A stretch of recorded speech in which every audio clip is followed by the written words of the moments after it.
C'est qu'avec la Starac, on a vécu un pic de popularité qui était énorme dès le début. Et en fait, ça fait que décroître. Je voulais éviter qu'on me signe parce que j'avais fait la Starac. À parler avec nous, c'est-à-dire que toi ou avec moi aussi. Bon, on peut faire un concept tous les deux si tu veux. Parce qu'il a rapporté un peu d'argent. Et donc cet argent-là, je l'ai utilisé pour le réinvestir dans les autres projets. Pareil, avec le Rêveur du Bal. Hello à tous, bienvenue dans un nouvel épisode du Spotcast. Aujourd'hui, on va parler musique puisqu'on reçoit un ancien académicien. Il est marseillais, il est en Indé et il travaille sur de nouveaux projets. Ulysse, bienvenue. Bah merci. Comment tu vas déjà ? Bon écoute, ça va, hein. C'est un peu chaud, mais ça va. On est en train de dégouliner là, mais on garde la face. Avant de commencer, j'avais une question super perso pour toi à te poser. Ah ouais, comme ça d'entrée. Ouais, d'entrée. Vas-y, dis-moi. Qu'est-ce que tu penses du nouveau logo de Marseille ? Aïe, aïe, aïe, aïe, aïe, aïe. Alors, en fait, c'est pas. Je suis un peu mitigé. Alors, en fait, ça me fait bizarre parce que forcément, j'ai été habitué à l'ancien qui est là depuis 2004 ou 2003, je sais plus. Je vais pas dire de bêtises. Et en vrai, je comprends qu'il faille se renouveler, tu vois. Enfin, c'est comme ça. Les logos se renouvellent, ils sont tous de plus en plus épurés, etc. Mais je sais pas, je trouve qu'il a perdu de son charme. Et l'étoile ? Et ouais, l'étoile, tu sais pas, un coup elle est là, un coup elle est pas là, je sais pas ce qu'ils font. Même le droit au but en dessous aussi, il enlève un coup sur deux. Mais d'ailleurs, c'est marrant parce que après la Starac, t'as quand même fini sur le TikTok de Ouais. l'OM. Ouais, c'est ça. Gros moment ça, non ? Ah bah écoute, en fait, quand je suis sorti de la Starac, j'ai vu une notification, Olympique de Marseille a commencé à vous suivre sur Instagram. J'étais en pétard. D'ailleurs, ils me suivent plus, hein, ils m'ont unfollow depuis. Non. Si.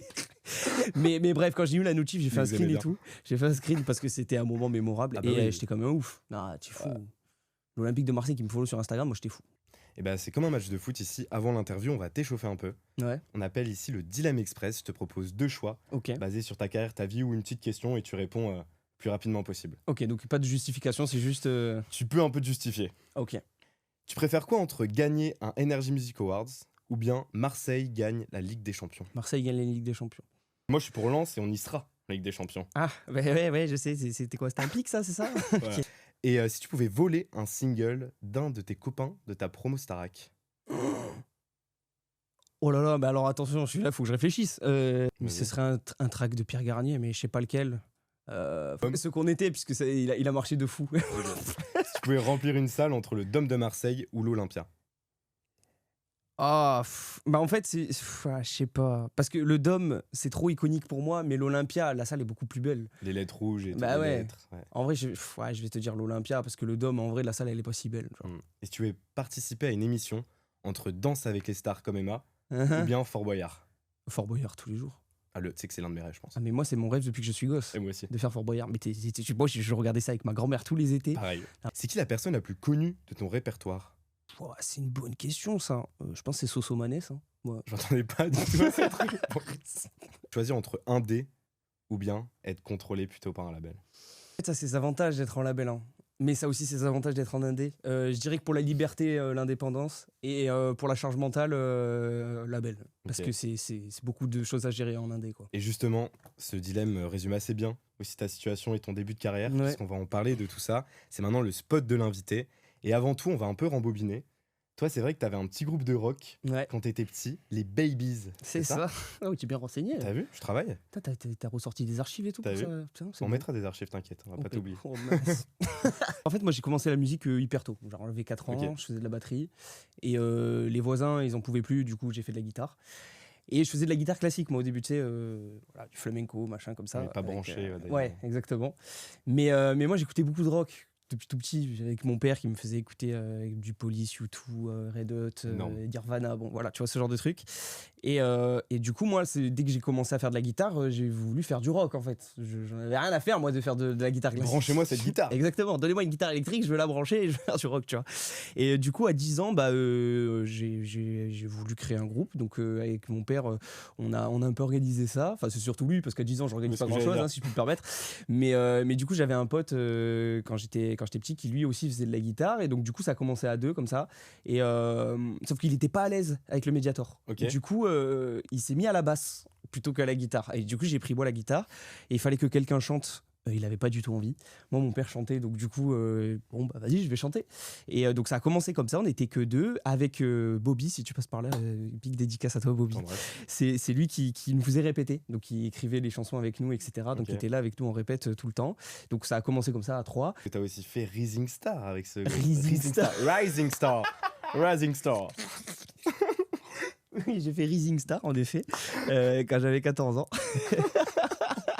Ah ouais, non, mais attends, tu m'as envoyé un pic sur le Oui, web ça tout à va, l'heure. je te le donne, c'est là. Non, ouais, j'ai fait Rising Star avec mon groupe quand j'avais 14 ans. Bête d'expérience, Ouais, de à ouf. 10 ans. Bah, c'était première télé pour nous. Et pour moi aussi d'ailleurs. Et première exposition, premier avis du monde extérieur, des gens qui tombent sur toi, premier critique aussi, machin.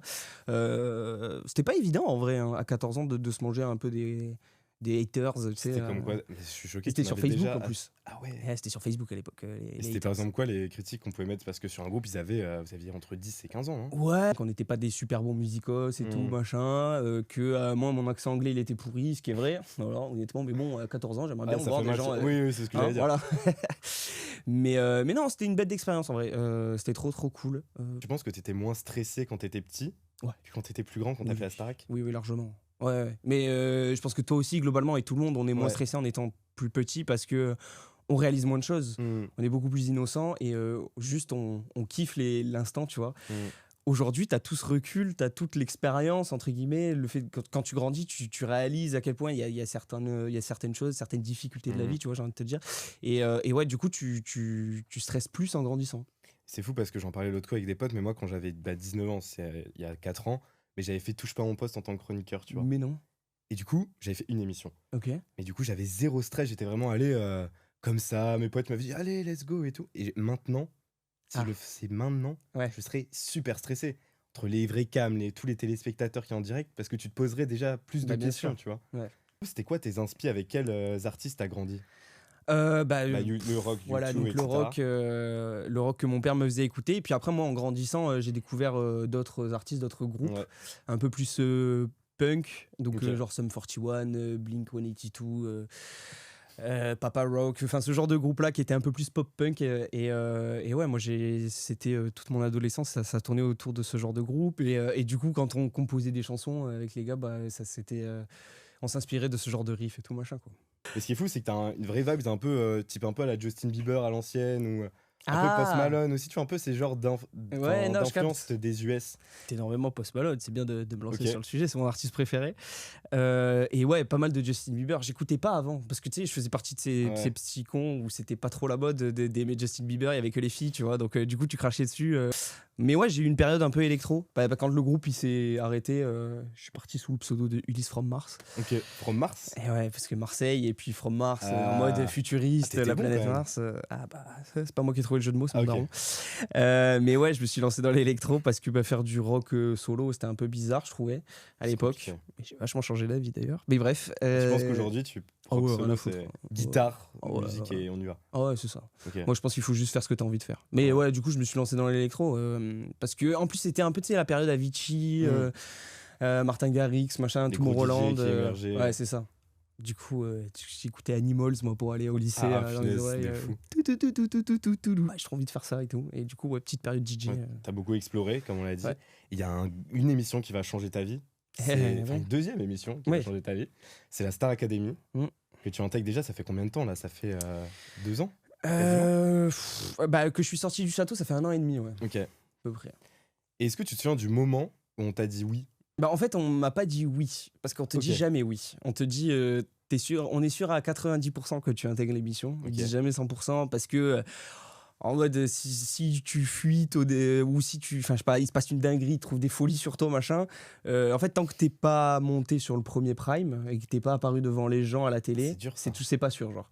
Ça se trouve, t'as fait ta première semaine de répète, de machin, de tourner les génériques et tout avec l'équipe. Mais au dernier moment, on te dit, non, tu montes pas, et voilà. Ça, c'est déjà arrivé Apparemment, c'est déjà arrivé. Bon, pas dans ma saison, en tout cas. Mais apparemment, ouais, c'est déjà arrivé, il paraît. Ah ouais, ok. Et c'est pas dur de garder justement ce secret? Ouais. Parce que je pense que, en fait, tu sais que tu vas faire un truc de fou, mais tu peux pas le partager, ça doit être horrible. Après, tu le partages quand même avec tes parents, tu vois. Moi, je l'ai dit à mes parents, je l'avais dit à ma copine et tout. Mais ouais, je me souviens quand ils m'ont appelé pour me dire 90% sûr, c'était quand j'étais au taf, en fait. J'étais au taf, je reçois l'appel, je sors parce qu'on captait rien. Et voilà. Ouais, Ulysse, alors tu es sûr à 90% de rejoindre le château pour la prochaine saison? Top. Là, l'explosion. En fait, je sais, c'était pas vraiment explosion parce que j'étais pas encore très très sûr de moi de savoir si je voulais le faire ou pas. Ah ouais? Ouais, je sais, ça peut paraître fou, hein. Ah donc toi, c'était plutôt des doutes qui sont arrivés plutôt que... Ouais. Ok, Ouais. Bah, en fait, moi, je suis pas du tout télé-réalité. ok, Genre, vraiment pas du tout. ouais, J'ai jamais regardé Les Marseillais, jamais regardé, tu vois, tout ce genre ouais, d'émissions, jamais. Et j'avais un peu peur, moi, surtout de cet aspect-là de l'émission. Parce qu'en soi, de chanter, tu vois, comme The Voice, ce genre ouais, de trucs, c'est ça me cool. dérange pas du tout, tu vois, c'est trop cool. Mais là, c'est, ouais, t'es quand même enfermé pendant 3 mois, tu vois pas tes proches, t'as qu'une minute d'appel, t'as des caméras qui sont braquées sur toi du matin au soir, t'as plus d'intimité parce Mhm. qu'on te filme même dans la salle de bain. Ah ouais? Ah oui, oui, oui. Genre Moi, tu sors de... Enfin, pas de la douche évidemment que non, mais tu sors et ah t'es ouais, directement en fait, filmé? c'est des cabines de douche. Tu Ok, sors, bah, y a dans la salle de bain, il y a des cams, quoi. Genre, tu sors de la cabine de putain, douche, c'est c'est chaud. filmé, genre. Ok, waouh. Et la première douche, ça doit être bizarre. Ah ouais, ouais, c'est particulier, hein. Bah, en fait, tu te sèches dans la douche, tu te C'est un peu... rhabilles dans la douche. Ah Enfin, là là, c'est, bah tu oui, vois. bien sûr. Ouais. C'est vrai que j'ai jamais pensé à ça. Ouais. Et avant de rentrer, comment tu te prépares? Je pense que moi, si on me dit demain, tu t'es prêt à la Starac, j'essaierai, tu vois, de réviser des chansons, genre les grands Ah, classiques. je me suis pas du tout préparé, je te dis Ah la ouais? vérité. Ouais. Ok. Ouais. Bah, en fait, moi, je suis parti du principe, je me suis dit, cette émission, c'est quoi? C'est on prend des gens random dans la France Et on les et rend. on les fout dans un château. Ils ont tous un peu une passion pour la musique Ouais. et voilà. Et puis ils apprennent et puis ils font des évals et tout machin. Du coup, moi, j'y suis allé en mode, ouais, je vais vivre le truc comme ça. Genre, je me prépare à rien du tout et on verra ce qui se passera, quoi. Et quand tu rentres, comment tu vis la vie en communauté? Parce que tu passes. Parce que tu l'as dit, des fois, t'étais assez solitaire. Ouais. Là, t'arrives, t'es à 14. Bah, C'est intense quand même. ouais, non, c'est compliqué. Bah, surtout le début, parce que t'es 15 dans le château, Ouais. donc ça s'arrête jamais de chanter. C'est High School Musical, mon frère, ça est dans tous les coins de la pièce. Ça chante à droite et Ouvrez à les gauche. volets. Ouais, non, mais je te jure, non, Ok. tu deviens fou. Et en fait, plus le temps passe, plus ça va, parce que bah, il y a moins de monde dans Mm. le château, finalement. Mais c'est trop bizarre, parce que même quand tu te retrouves au final plus que 6 dans le château, tu te dis, putain, c'était bien en vrai, quand on était Mm. 15 et tout, il y avait grave de l'ambiance, on était tout nombreux et tout. Mais ouais, moi je l'ai un peu mal vécu la sociabilisation, on va dire, tu vois, Ok. parce que ouais, moi je suis très solitaire, jamais fait de coloc dans Ouais. ma vie. Bon, alors oui, j'ai des frères et sœurs, mais c'était chacun sa chambre, tu vois. Tu t'en as pas 14. Et non, j'en ai deux, tu Ouais, vois. voilà. Donc, ouais, non, moi j'ai jamais fait de vie en communauté, donc du coup, c'était un exo qui était quand même pas évident. Et t'as eu des gros craquages ou un peu des pétages de Ouais, câbles où t'as ouais, serré tous les vraiment? jours. Ah ouais? Ah ouais, non, mais c'est pour ça que je passais pour les gris, moi. Ok. Parce que Oui, je râlais tout on le a pu temps. comprendre. Ouais, en fait, je râlais tout le temps, mais c'est juste que j'ai une très faible batterie sociale. Ok. Donc, au bout d'un moment, Ouais, ouais, t'exploses. lâchez-moi, frère, tu vois ce que je veux te dire. Et ouais, il y avait des moments où je pétais des câbles. Ah ouais. Et tu les pétais où? Parce que t'as plein de caméras partout aussi, donc Oh, ça non, doit être... rien à foutre. Ah, rien à foutre. Ah ouais. Après, je pense qu'à un moment, tu les oublies. Bah non, tu les oublies pas, parce que t'as quand même conscience au fond de Ok. ton cerveau que t'as des caméras qui sont braquées sur toi et que tu peux pas faire non plus ce que tu veux, Ok. tu vois. Mais tu apprends à vivre sans et tu t'en fais abstraction, on va dire, tu vois. Mais moi, j'étais parti du principe, je veux être authentique, je veux pas montrer une personne que je suis pas. Donc, je vais la jouer full authentique.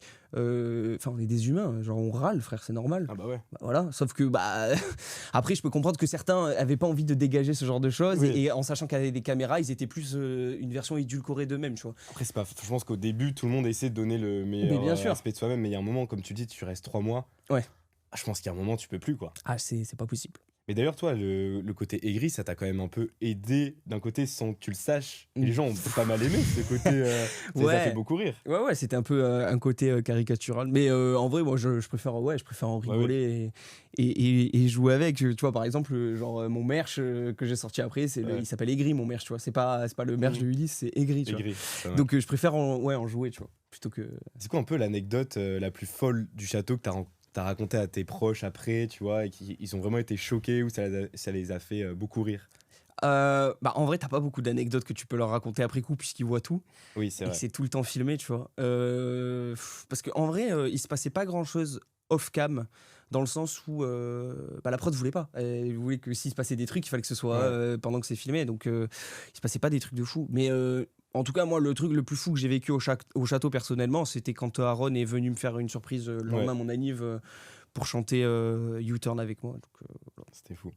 Et justement, c'est vrai que c'est une émission aussi, t'as beaucoup de pression, parce que vous devez délivrer beaucoup entre les évals, les primes, etc. Et ici, on a reçu Daisy, et qu'elle est venue au château, pas sur ta saison, mais sur la saison de Ambre, etc. Ok. Et elle disait qu'elle aurait jamais pu faire ce que vous avez fait en termes de livrables, de Ah, oui. pression. Et je me suis dit, bah justement, entre soi, Comment toi, tu l'as vécu, cette intensité de travail? Bah déjà, elle est crescendo en vrai. Parce Ok. que, en fait, comme t'es nombreux au début, tu peux pas, tout le monde n'a pas un solo, tu vois, Ouais. sur un prime ou quoi. Donc, il y a juste les évals où forcément chacun doit apprendre une chanson et tout. Mais ouais, c'est crescendo. Au début, t'as pas autant de taf que ce que tu en as au bout de 3 mois d'expérience. Mais en fait, je pense que t'as pas le choix. En fait, juste, moi, c'était surtout apprendre les paroles. Ça me stressait de fou. Genre, quand tu dois. Quand on te dit le dimanche soir les évals et que tu dois le faire pour le mardi, tu Ah, vois, c'est et dur. tu dois apprendre la chanson. Non, ça, c'était chaud. Mais en fait, je me suis rendu compte que l'humain, en fait, il a une facilité aussi d'adaptation qui est folle. Enfin, Ok. on s'adapte quasiment à tout.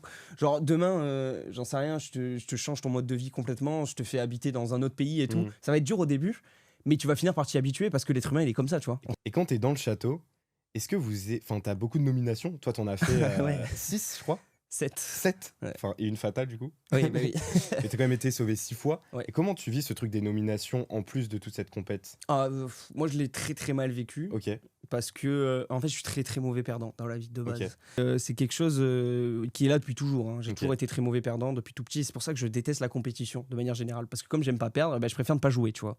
Ce qui est peut-être une manière de concevoir la chose bizarre, mais bref, quand je me retrouvais nommé. Souvent, en plus de la pression, des trucs qu'il faut apprendre, de la batterie sociale qui est faible, Ouais. des proches qui sont pas là, des caméras, machin, ouais, moi je pétais des câbles. Hein. Ouais, c'était dur. Hein. Puis la confiance aussi, ça veut dire que Ouais. ça fait une semaine, t'es un peu au top, puis la semaine d'après, t'es tout au fond. C'est ça. C'est dur de jauger, quoi. Ouais, niveau confiance en soi, c'était compliqué. Ouais, c'était un peu les montagnes russes. Parce qu'en fait, t'es nommé, donc t'es tout en bas. Tu es dégoûté de la vie et Mm. tout, machin, t'as envie de te tailler du château. Et puis, tu te fais sauver par le public. Donc, du coup, regain de confiance. Je me dis, bon, c'est pas. Peut-être que les profs, en Même un fait, petit ils kiffent peu, pas, mais il y ouais. a des gens qui me kiffent Ouais. dehors, tu vois. Donc, ouais, ça faisait. Ouais, c'était montagne russe. Ouais. Justement, tu parles du public. Et quand vous êtes à l'intérieur, est-ce que vous essayez un peu de. Je me doute que oui. Un peu de deviner qui peut être le plus aimé, le plus populaire, Ah. où tu dis lui, il se comporte comme. Enfin, lui, c'est sûr qu'il est trop aimé, et au final, tu le vois partir la semaine d'après, tu vois. Oui. Est-ce que vous essayez un Ah, peu? bien sûr. En fait, t'es obligé parce que même si on se kiffe tous, bon, ou plus ou moins, hein, parce que bon, tu peux pas. Enfin, forcément, oui, on s'apprécie tous dans le château, plus ou moins, mais après, tu peux pas faire semblant. T'as des gens que t'aimes plus que d'autres. Enfin, c'est comme ça, c'est comme dans la vie. Hein, tu peux pas aimer tout le monde. Mm. Donc, forcément, on te met 14 randoms avec toi dans le château. Tu peux pas t'entendre aussi bien avec tout le Les monde. 14, Tu vois, c'est sûr. c'est comme ça. Après, oui, on s'entendait tous bien, tu vois, de manière générale. Mais malgré ça, oui, tu te poses des questions. Tu te dis, putain, c'est lequel qui est le plus kiffé dehors machin. Et ouais, tu essayes de faire des pronos. Quand il y a les nominations, tu essaies de savoir lesquels il va se tailler, machin. Enfin, ouais, c'est. Et c'était quoi, toi, tes impressions? Ah, moi, je savais que Marine, c'était la plus. Ah ouais? Ouais, je le savais. En fait, elle avait ce côté qui était très, très populaire, genre. Mm. En mode, elle fait rire un peu tout le monde. En plus, elle vient du Nord, donc c'est une commu qui est hyper soudée. Non, mais c'est vrai. Oui, bien sûr. Dans le je suis Nord, du Tu vois, les Miss France, il y a combien de Miss France de Nord-Pas-de-Calais, Nord-Pas-de-Calais il y en a qui plein. gagnent? Il y en Oui, a c'est énormément, parce qu'en fait, c'est une commu qui est hyper soudée. Et entre eux. engagé sur. Et engagée sur ce genre d'émissions et tout. Donc, ouais, moi, je savais que c'était Marine qui était la plus aimée, tu vois. Et qui était ta surprise un peu, où tu t'aurais pas forcément misé au début? Tu sais, tu te dis, ah punaise, elle a sorti lui. Ok, et elle est encore là. Ah, moi, c'est Charles. Charles, Ouais, ok. alors c'est mon sang, hein, je t'adore, hein, mon Charlien. Mais moi, au début, je me suis dit, putain, il va se tailler vite, lui. Genre, Ok. en mode. Donne pas cher de sa peau. Putain, il est un peu chiant et tout. Là, là. Et au final, je suis tellement content qu'il soit resté aussi longtemps. Bah oui, c'est devenu. Et parce que c'est devenu vraiment mon sang, tu vois. Mais ouais, moi, choc-barre du parcours de de Charles. Charles. Alors qu'en vrai de vrai, bête de chanteur. Genre, le mec a une voix comme j'en ai rarement vu Mm. dans ma vie. Je pense que c'est le meilleur chanteur que j'ai pu croiser, moi. Et beaucoup de gens sur la tournée disaient à chaque fois, avec son duo avec Ebony, Ouais. ils disaient c'était la claque. Ah, mais que oui, tout non, le monde mais prenait, quoi. très très fort.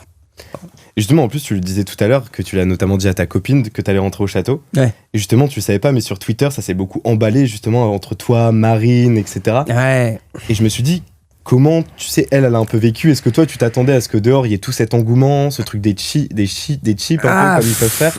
En fait, oui, je m'y attendais parce que je savais que c'était le jeu, tu vois. Ouais. C'est le jeu de l'émission. Les gens, ils aiment trop mettre des gens ensemble alors que peut-être qu'ils ont une vie, en fait, chacun de leur côté, tu vois. Non, ça n'a pas été facile pour ma copine à vivre. Tu te doutes bien quand tu vois, déjà, t'es loin de ton mec pendant 3 mois. Mmh. En plus de ça, tu peux l'appeler une fois tous les 2 jours parce que j'appelais pas que ma meuf, tu vois, j'appelais mes parents et tout. Et puis tu vois des gens qui commencent à dire oui, de toute façon, Ulysse il va quitter sa meuf pour se mettre avec Marie. Enfin, les gens sont très durs, tu vois, Ouais. et odieux en vrai de vrai, parce que c'est horrible de tenir des propos comme ça. Il y a cette barrière de la télé qui fait que les gens ils sont trop à l'aise. Alors que si demain ça leur arrivait à eux, je suis sûr que ils seraient Les premiers, au fond de leur lit en train de chialer, tu vois. Et moi j'en veux un peu à ces personnes-là parce que ça a pas facilité l'expérience pour Ellie, ma copine, qui l'a mal vécu. C'était dur pour elle, tu vois. Mais on s'en est sorti. On a réussi à surmonter tout ça, tu vois. Puis tous les edits, enfin des fois c'est même Ouais. au-delà de toi et Marine, c'est deux personnes qui vont se regarder, je sais pas, 4 fois dans la semaine. Bah c'est ça. Et puis les gens ils vont tout de suite tirer des conclusions et tout machin. Écoute, je sais pas. C'est les réseaux sociaux. Ouais, c'est ça quoi. Et justement, quand t'es sorti Ouais. et que t'as repris ton téléphone, Ouais. et que t'as vu tous les réseaux sociaux, tous les abonnés aussi, que t'as eu une grosse vague d'amour quand t'es sorti, Putain, ouais. comment tu l'as vécu tout ça? Ça fait bizarre, hein. Ouais. Tu rentres dans le château, t'as 2000 abonnés, tu en ressors, t'en as 100, je sais plus combien. C'est 100K. Ouais, et ouais, c'est chelou, hein. C'est chelou, il y a un petit côté effrayé, genre, quand même. Tu te dis, oh putain, ça va me Qu'est-ce qui va suivre dans la m'arriver? rue et tout, Ouais. machin. Pas du tout. Pas du tout, je ne suis pas Justin Bieber. Mais ouais, au début, ça fait un peu peur. Et puis après, en fait, tu lis les messages des gens, ils sont trop cool. Bon, t'as 2-3 haters qui passent par-ci par-là, mais rien à foutre. Et ouais, non, c'est trop bien. Sortant, t'as vécu rapidement une grosse tournée, Ouais. qui vous a fait énormément de dates. C'est quoi les souvenirs que tu gardes de cette tournée? Oh, waouh, j'en garde plein, hein. Bah déjà les gens, parce que c'était le moment où on allait à l'encontre du public. Là, les gens ils nous ont suivis pendant X temps Ouais. devant leur télé, et là tu vas enfin les rencontrer un peu partout en France. Et puis non, c'était trop bien. Il y avait une grosse ambiance tournée qui était cool. Je sais pas, je retiens. En vrai, je retiens les sourires sur les visages des gens, parce que tu partages un moment avec eux. Moi, c'était mon moment préféré, c'est la tournée. C'était pas le château, parce que le château, tu fais pas des concerts, tu vois. Moi, j'aime être sur scène, tu vois. L'énergie, Bah oui, c'est ça, vivre le truc à fond. Et ouais, c'est surtout ça que je retiens, je pense. et chanter ton single. Oui, chanter mon single, c'est vrai. Tu l'as c'est chanté vrai. sur scène. Non, c'était trop bien. C'est une opportunité de fou, tu vois, de pouvoir chanter ton premier single, d'entendre les gens chanter ta chanson. Non, c'est un truc qui est particulier à vivre. Ouais. Et justement, quand tu sors du château, Ouais. vous êtes quand même un peu, pas des vaches à lait, mais on va dire, vous avez créé des communautés, je pense, pour les labels, etc. Vous êtes quand même des grosses opportunités. Quand toi, t'es sorti, qu'est-ce qui s'est passé? Est-ce qu'au niveau de ton management, t'as eu beaucoup de propositions? Est-ce que t'as eu des rendez-vous avec des maisons de disques? Comment? Parce que nous, on n'imagine pas ce côté-là. Ouais, déjà, t'es un peu largué dans la nature. Ouais. C'est pas évident. Je pense qu'à l'avenir, si vous me regardez à TF1, n'hésitez pas à faire une formation, hein, pour aiguiller les gens. Mais ouais, tu es un peu du père, tu sais pas trop où aller. Moi, au début, je gérais un peu tout seul, entre guillemets, et puis je commençais un peu à me faire déborder avec les mails, les propositions en DM, des là, des interviews à droite à gauche. Donc je me suis dit, là va me falloir un manager, quelqu'un pour m'aider à gérer tout ça, et en cherchant dans mes DM, j'avais reçu un message de Valentin, Ok. qui manageait déjà Victorien de la promo d'avant, et du coup je l'ai rencontré dans un bar pub, un truc un peu chelou, mais on s'est grave bien entendu, on a bu un coup et tout, on a bien rigolé. Et je me suis dit, ouais, je veux bosser avec ce type parce que le courant passe bien, tu vois. Et voilà, hein, du coup, c'est parti avec Valentin. Donc, c'était la première personne avec qui je bossais, tu vois, du monde de la musique. Et après, on a fait des rendez-vous labels, bien sûr. On a fait des rendez-vous labels, mais en fait, j'ai pas trouvé ce que je voulais, tu vois. Parce que justement, moi, je voulais éviter qu'on me signe parce que j'avais fait la Starac. Je voulais qu'on me signe parce que on était intéressé par l'univers dans lequel je voulais aller, tu vois. Parce que du rock, il y a pas 12 000 personnes qui en font, tu vois. C'est sûr que c'est pas un choix sécure de signer quelqu'un qui fait du rock parce que les gens écoutent pas tant que ça de rock, tu vois. Donc ouais, j'ai pas trouvé chaussure à mon pied, on va dire. On m'a proposé des trucs, mais c'était pas ce qui me convenait. Donc voilà, du coup, je suis parti en indé. Mais justement, quand t'es dans un rendez-vous de maison de disques, c'est quoi les échanges? Est-ce qu'ils te disent, oui, toi, c'est quoi ta vision? Ou alors ils sont là, justement, t'as vu à la Starac, nous, on pense que ça, ce serait hyper bien pour toi. Non, j'ai pas eu droit au on pense que ça, ce serait bien pour toi. J'ai pas eu droit à ça. Okay. Non, c'était, je faisais écouter mes maquettes. Ok. Et voilà, il me faisait des retours.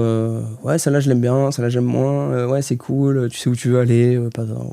Ce genre de truc, quoi. Du coup, à la fin, c'est toi qui, par choix, qui t'es dit, je me mets en indé, où t'avais des opportunités.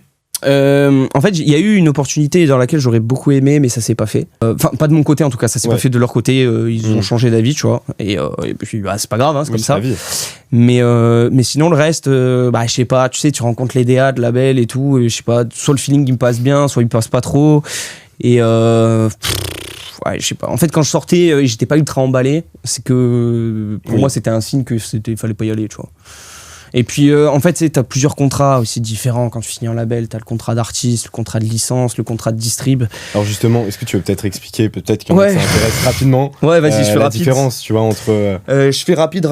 Contrat de licence, tu touches 15% de tes droits master, donc tes droits, tes royalties sur tes sons. À l'époque, c'était les ventes de CD et tout, mais comme il n'y a plus de ventes de CD, c'est les streams, voilà, globalement. Mais en contrepartie, le label te paye tout. Donc la promo, les séances studio, les clips, les ci, les là, ils te payent tout, prennent tout en charge. Après, à côté de ça, tu as le contrat de licence. Contrat de licence, tu touches entre 30 et 40% de tes droits. Ils te payent tout sauf pour créer ta musique. Donc ils te payent pas les séances studio, le mix, le mastering. Voilà. Mais ils te payent le reste. Et enfin, tu as le contrat de distrib où en gros, tu touches 80%. Et eux ne te payent rien du tout, par contre. En gros, ils te versent ton avance quand tu signes avec eux. Et après, tu t'occupes toi-même de répartir ton budget pour sortir ton projet, quoi. Et justement, quand vous sortez, il y a quand même 14 artistes qui sortent en même temps. Ouais. Est-ce qu'il y a aussi cette pression de se comparer, de se dire, ok, il y a un peu la course, il faut un peu sortir le single le plus rapidement possible. Lui, il a signé là, lui, son single a explosé. Comment tu vis ça mentalement ? Je pense que ça doit être super dur. Oui, tu te compares. Enfin, moi, en tout cas, je sais pas comment ça se passe pour les autres, mais moi, je me compare énormément aux autres, de manière générale, dans tout ce qui touche à la vie, de manière générale, je me suis toujours tout comparé. Et c'est vrai que c'est pas évident de voir que certains marchent plus que d'autres, et du coup, tu te dis, mais putain, mais moi, qu'est-ce qui me manque ? Qu'est-ce qu'il faudrait que je fasse pour que ça puisse arriver au même stade que tel ou tel ? C'est un peu, c'est chiant à vivre, en tout cas personnellement. Moi, j'essaye de travailler dessus parce que c'est quelque chose qui me bouffe un peu le crâne au quotidien. Et j'essaye de le surmonter. Du coup, ce que je fais, c'est que j'essaye de pas trop regarder. Je fais un peu l'autruche, tu vois. Genre, dès que je vois un contenu passer de quelqu'un d'autre, de la Starac ou quoi, je regarde pas parce que je sais que sinon, après, je vais être en boucle et machin. C'est horrible, hein, mais bon, c'est comme ça, je contrôle pas. Tu restes focus. J'essaye c'est ça. En fait, j'essaye de rester focus sur mon projet et pas sur ceux des autres, tu vois. Et comme tu dis, les réseaux, en plus, c'est amplifié par tout ça. Donc, on est toujours en train de se comparer déjà de base. Vous a préparé un premier EP. Rêveur du bal. Ouais. C'était quoi le procès derrière ça, du coup ? Parce qu'en indé, comment tu développes ce projet ? Déjà, j'avais écrit certaines chansons, soit au château, soit chez moi. Ok, lesquelles t'avais écrit au château ? Au château, j'avais écrit Morphée. Ok. Je dis pas de conneries. Et après, j'avais Fou, je l'avais déjà écrite avant chez moi. Et après, le reste, ça s'est fait en résidence. Donc, tu pars pendant 5 jours. Moi, je suis parti avec Billy et Oliver, c'est mes deux sangs avec qui je fais du son. Et on est parti, on a fait 5 jours, on a écrit des chansons.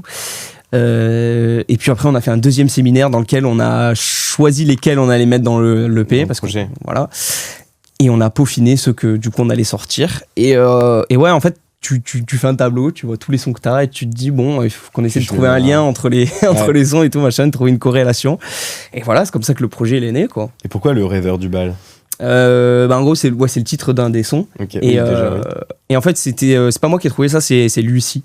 Il faut rendre à César ce qui appartient à César. Tout à fait. Voilà. C'est Lucie qui a trouvé ça. En fait, c'est une ref au Dormeur du Val, qui est un poème de Rimbaud.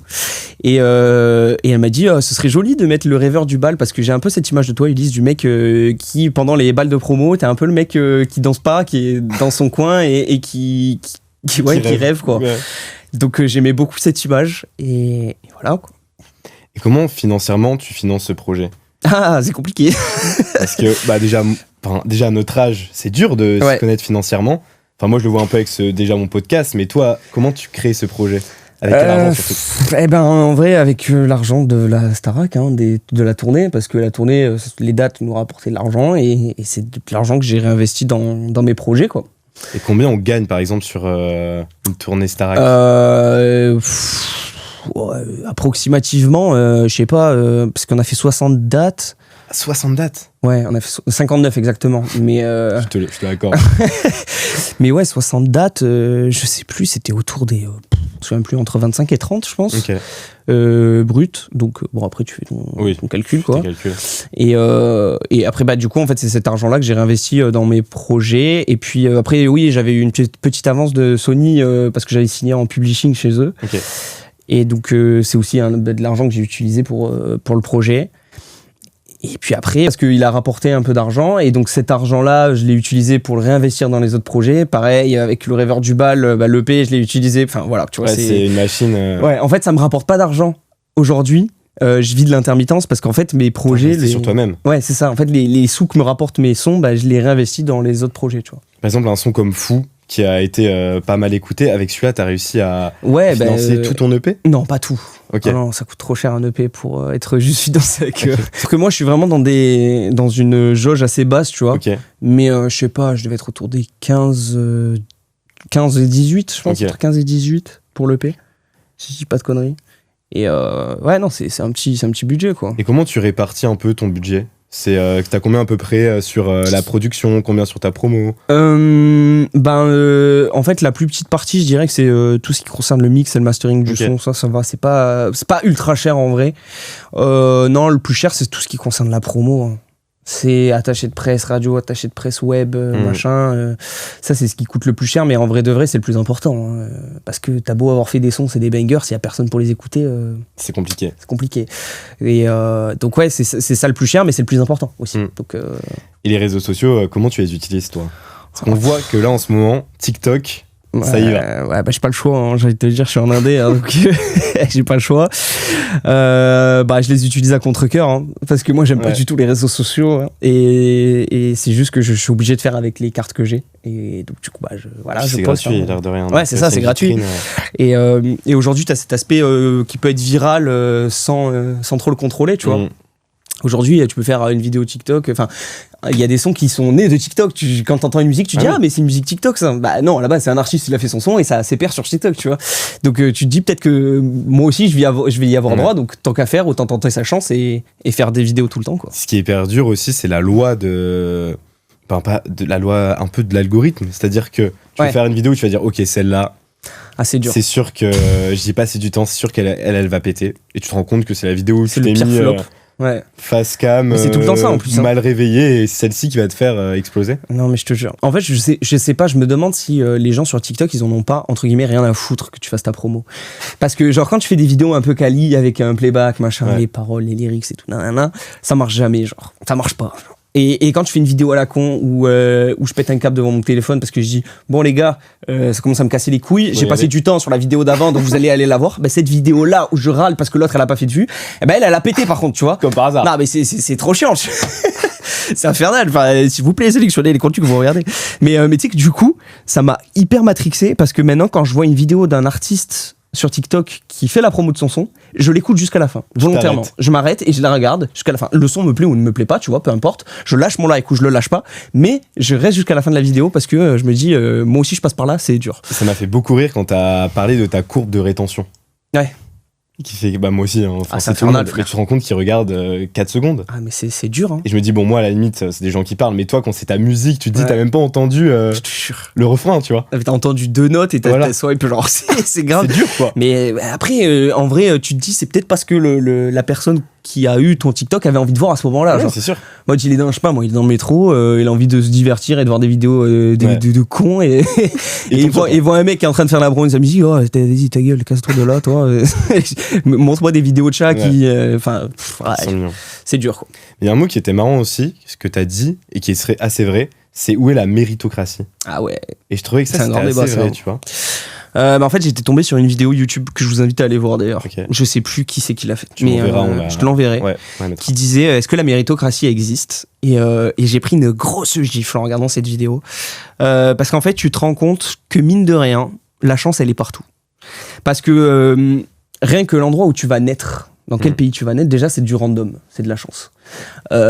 Tout va être entre guillemets rythmé par un peu de chance ou pas. Alors bien sûr la chance ça se provoque, c'est à dire que si tu ne fais rien il va rien t'arriver, donc il faut provoquer sa chance, mais si aujourd'hui la méritocratie elle existait vraiment, c'est les plus grands icos et les plus grands chanteurs qui marcheraient. Tu vois ce que je veux dire? Alors qu'aujourd'hui, désolé, je veux pas tirer sur qui que ce soit, hein, mais si t'écoutes les gens qui marchent le mieux en France, par exemple, c'est pas les bêtes de chanteurs. Ça n'a rien à voir. C'est pas les voix. Aujourd'hui, l'artiste, c'est 80% d'image et 20% de son. Et ça me fait chier. Je te dis la vérité, ça me fait chier. Amplifié par les réseaux. Oui, voilà. Et aujourd'hui, tu peux faire un son qui est mid si t'as une bête d'image, que t'as une DA qui est hyper construite et machin, bah ça peut marcher, tu vois. Alors que l'inverse, non. Tu t'as beau faire des sons qui marchent de ouf, si t'as pas d'image, ah non, ça marchera pas. Hein. Et c'est grave dommage parce que moi, en fait, moi j'aime la musique. J'aime la musique, tu vois. Oui, je suis un musicien, j'aime la musique, j'aime le son, tu vois. J'en ai rien à foutre de savoir quelle image il a un tel ou un tel. Moi, j'écoute un son, tu vois, à la base. J'écoute la musique et je kiffe la musique. Mais bon, voilà, force est de constater que je suis pas né à la bonne époque. Justement, aujourd'hui, du coup, avec toute cette construction, t'es un vrai artiste. Et justement, t'as ces derniers singles qui sont sortis, donc il y a déjà Si Demain. Ouais. Qui est un banger, je l'ai écouté. Je l'ai écouté avant de venir, je me suis mis dans l'ambiance et j'adore ce son. On a fait d'ailleurs un petit happening tout à l'heure qu'on vous postera. Mais surtout, il y a un single qui arrive, c'est Mes Rêves, qui sera sorti au moment de cet épisode. Qu'est-ce que tu peux nous dire sur ce dernier single? Bah, t'es fort, hein, parce qu'on a parlé de la méritocratie juste avant. Mais Mes Rêves, il est né début de cette année, je crois. Je l'ai écrit vers janvier-février. Tu sais, en hiver, je suis toujours un peu dépressif.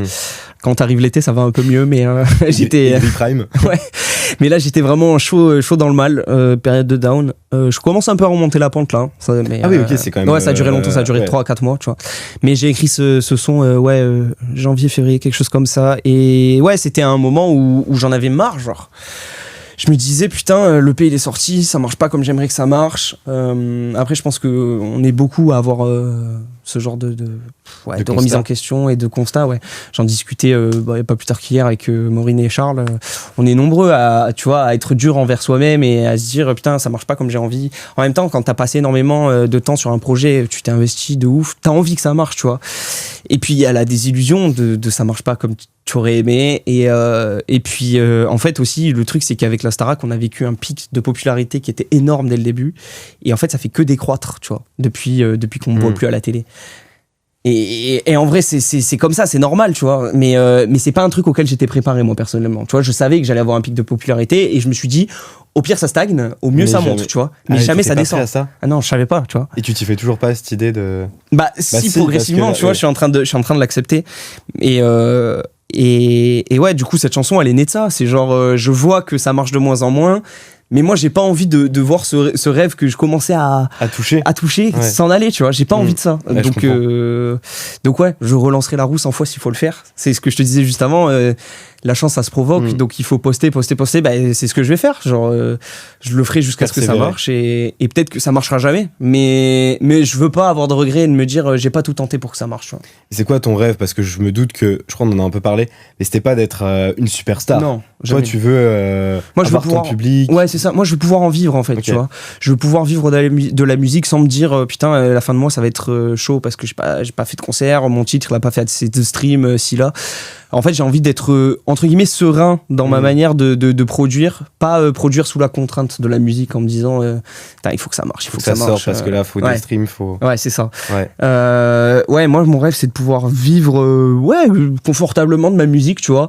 Donc, ça veut pas dire être une big rosta. Hein. Tu peux en vivre confortablement et pas être l'artiste nommé au Energy Music Awards, tu vois. C'est intéressant d'avoir cette réflexion parce que la différence, elle est, je pense que tu as des profils où ils veulent. Ouais, il y en a qui veulent être des rostas. Ça peut être dur aussi, tu vois. Ah bah, 6 mois c'est dur. Ouais, déjà. Ceux qui veulent être des big rostas, force à vous, hein. Putain. Mais après, je me dis, est-ce que quand j'en arriverai au stade que j'ai envie, si j'y arrive un jour, tu vois, si j'en arrive à ce stade-là, est-ce que je vais pas vouloir plus, tu vois? Forcément. Parce que c'est un peu le principe de l'être humain, c'est qu'on veut toujours plus et on veut toujours ce qu'on n'a pas, tu vois. Parce que je sais que moi, avant, quand je faisais de la musique, j'aurais rêvé d'en être au stade où j'en suis actuellement, tu vois. Et aujourd'hui, je me retrouve à m'en plaindre, tu vois, de temps en temps, ce qui est pas bien, parce que t'as des milliers d'artistes qui rêveraient d'être là où je suis actuellement. Mais, comme je le dis, on a tous nos problèmes à des degrés différents. Parce qu'à ce moment-là, on peut jamais se plaindre alors. Tu peux jamais te plaindre de ta vie parce qu'il y aura toujours pire que toi, tu vois. Et aussi, est-ce que c'est vrai aussi que cette pression est peut-être ajoutée aussi par le fait que chaque année, t'as une nouvelle promo qui rentre. Ah bah ouais, carrément. Et donc là, tu te dis, oh, il y en a 14 autres qui vont arriver. Ouais. Et ça doit pas être facile. Enfin, peut-être maintenant, tu t'y fais, ça fait 2 saisons. Une saison. Ouais, une saison, ouais. Et comment on l'aborde, ça? Je me suis dit aussi. J'avoue c'est que bizarre, moi, non j'avais peur de ça et tout. Et ça m'a fait bizarre au début. Et puis après, en fait, tu finis par t'y faire parce que tu te dis, la Starac, c'est derrière moi. Genre, c'est bon, j'ai fait mon truc. Là, aujourd'hui, il faut que je me développe en tant qu'artiste. Et mine de rien, même si on a eu une exposition de malade mental, en fait, on est des artistes en développement, tu vois. Et du coup, je me suis dit, bon, eux, ils vont vivre ce qu'on a vécu. Et puis après, dans un an, ce sera à leur tour de vivre ce que moi, je vis actuellement, tu vois. Donc, c'est comme ça, c'est un cycle. Et même si c'était très, très dur au début, et même aujourd'hui, tu vois, que quand ils sortent leur single, ils font des stats de malade mental, mais ce qui est normal. Nous aussi, quand on avait sorti... moi, quand j'avais sorti Fou, j'avais fait des stats de fou. Ce qui est plus le cas aujourd'hui, tu vois. Mais ouais, c'est comme ça. Ça fait quoi aussi de revenir chanter ton single à la Starac? Ah ouais, non, c'était cool. C'était bizarre surtout parce que tu remontes sur le plateau et c'est bizarre de ouf, mais c'est une opportunité de malade, tu peux pas cracher dessus. T'es plus élève, t'es artiste. C'est ça, si tu viens défendre ton projet et puis t'as beaucoup de gens qui regardent la télé, donc tu te dis c'est une opportunité de malade et c'est marrant, tu vois le truc sous un autre angle, quoi. En plus, donc on dit t'es remonté sur scène, mais t'as aussi fait ton premier concert au Badaboom. Ouais. Comment c'était ça? Qu'est-ce que ça a représenté pour toi? C'était un peu la consécration d'une vie, en vrai de vrai. Parce que moi, j'ai toujours rêvé de faire mon propre concert où les gens, ils payent son billet pour venir te voir et tout. Et c'est ce qui s'est passé, donc c'est trop bien. Et puis en fait, t'as les gens, ils chantent tes chansons, frère. Enfin, je sais pas si c'est un truc qu'on se rend compte, c'est que t'es des gens, genre, ils écoutent tes chansons au quotidien et ils arrivent en concert et ils chantent en même temps que toi. Non, c'est un truc de malade mental. Genre, j'en garde un souvenir de fou. Genre, c'est un de mes meilleurs souvenirs, je pense. C'est fou. C'est fou. C'est vraiment le mot. Ouais, je te jure. Et on aime bien finir ici par la passe D. Si tu devais inviter quelqu'un à venir parler avec nous, à qui tu t'enverrais une invitation? À parler avec nous, c'est-à-dire que toi ou avec moi aussi? On peut faire un concept tous les deux si tu veux. Oh là là, je sais pas. Bah, moi, Maureen, invitez Maureen. Okay. Maureen, vas-y. Passe par là. L'invitation est lancée. Et donc Ulysse, on le rappelle, on l'a écouté tout à l'heure, Banger le 19 juin, donc il sera sorti Mes Rêves, donc streamé fort. Et est-ce que tu nous chanterais pas un petit extrait avant de finir de Mes Rêves? Ah, comme ça, je suis pris au dépourvu. Ouais. Je peux faire le deuxième couplet si tu veux. Ah, je veux bien le rap. Allez, fais-moi kiffer. C'est maintenant. C'est pour tous mes frères. Non, j'ai un parasite dans le crâne comme un zombie qui me bouffe la vie. Chaque jour il me parle mal, il tue mon ambition, mes envies. Je vise haut mais je suis KO. Dès que je regarde autour de moi, je me demande si j'ai le droit. Est-ce que mon tour viendra, tu crois? Banger. Donc streamez fort et on se retrouve très bientôt. Merci beaucoup. Merci d'être à toi. Venu. Très cool. C'était super et on se retrouve très bientôt dans le Spotcast avec un nouvel invité et des nouveaux sujets qui touchent notre génération. Ciao.